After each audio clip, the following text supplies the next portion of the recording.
Naandar na mga idol. Tahimik na yung makina, napapatangin na yung mayari. Yan, okay na mga lods. Okay, pwede na maubusan ulit ang langis.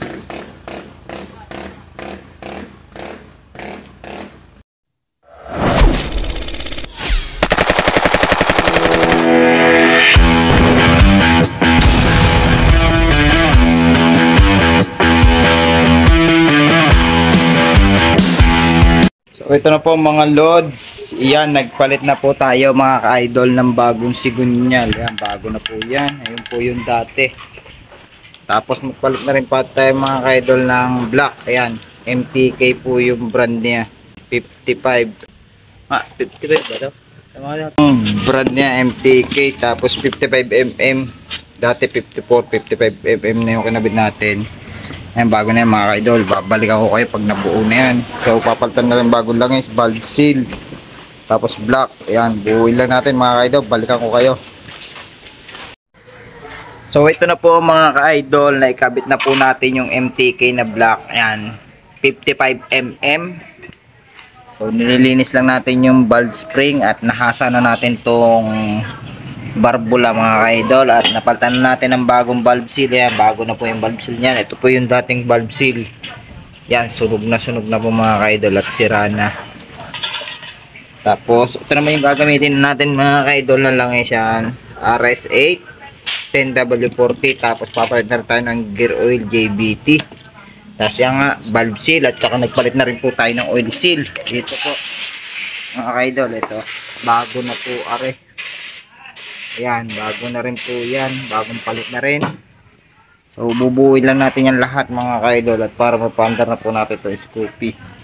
At magpapalit na rin po tayo dito ng yung sa starter po mga ka-idol, yung carbon. Hindi na daw ito nagana, kaya papalitan na po natin are. Ayan, nalinisan natin lahat. Pati yung carburetor, malinis na yan. So, sasalpak na lang po lahat sa mga ka-idol. Balikan ko kayo pagpapasok. So, ito na nga po mga ka-idol, binaklas na po natin yung starter. Ayan, kung makikita nyo naman po, at pudpud na nga yung carbon, kaya ayun na pong gumana ng starter na to. So nandito na yung pamalit natin.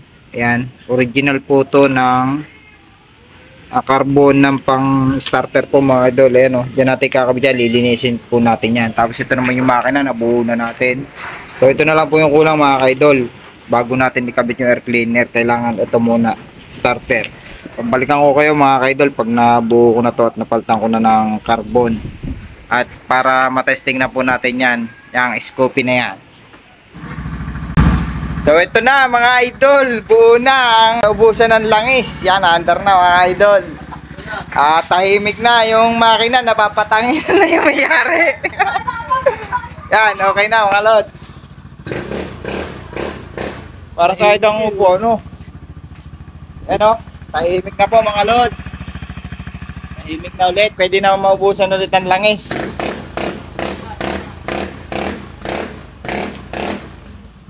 Ayan, okay na. Ito yung pinagpalitan natin si Gunyal. Nasaan yung si Gunyal? Ha? So mga idol, pinagpalitan natin si Gunyal. Ayan. Ito yung pinagpalitan natin. Tapos yung black. Nasaan yung black? Ano yung black?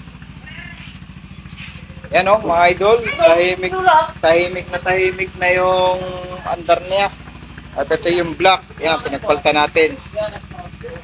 Yan mga kalods, so walang kalagitik-lagitik. Tahimik na. So yan na. Kaya kayo, mag-change seal kayo. Alagaan yung mga motor nyo, huwag kayong gagaya din eh. Hindi nag-change seal. So yun, hanggang dito na lang mga idol.